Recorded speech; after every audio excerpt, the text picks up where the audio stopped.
Nhìn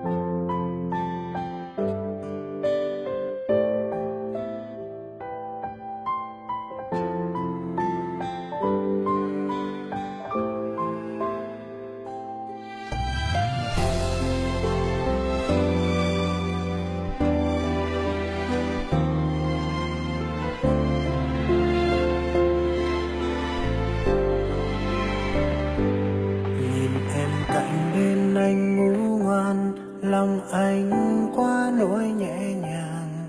Thoáng chốc anh quên đi bao phiền ưu, nhắm mắt lại và mong sao em có thể hiểu.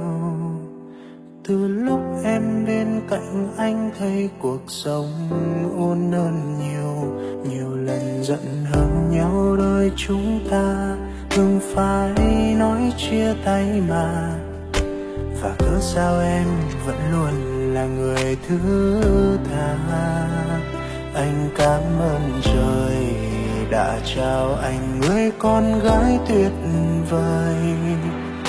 Chỉ muốn bên em và yêu em đến hết cuộc đời. Người tuyệt vời nhất là em, chẳng ai khác ngoài em.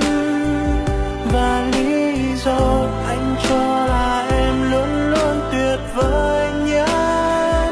Vì em từng biết lắng nghe, biết chịu đựng, biết sẻ chia.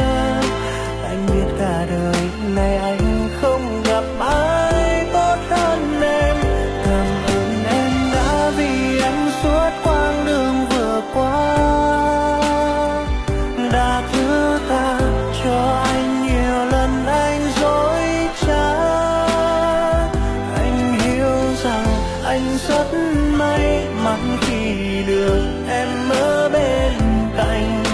Muốn thấy nụ cười nở trên môi, hạnh phúc chỉ thế thôi là em. Mang cho em tiếng cười, mang cho em những dáng người, bên cạnh em mãi thôi. Từ giờ anh cố gắng chẳng để em phải u buồn. Từ giờ về mai sau dành em mọi điều em muốn. Nhiều lần giận hờn nhau đôi chúng ta thường phải nói chia tay mà. Và cớ sao em vẫn luôn là người thứ tha.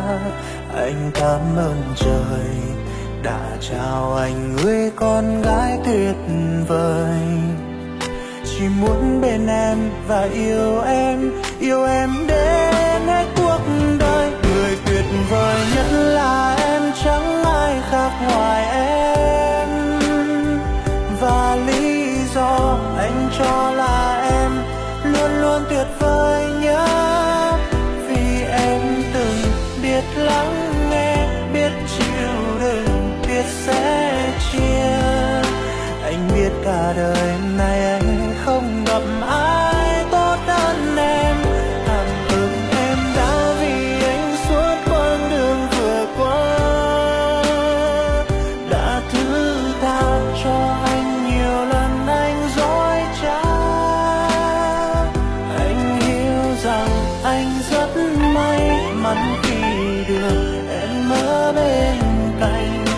Muốn thấy nụ cười nở trên môi, hạnh phúc chỉ thế thôi.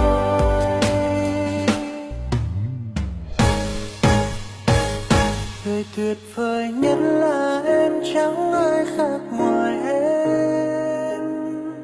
Và lý do anh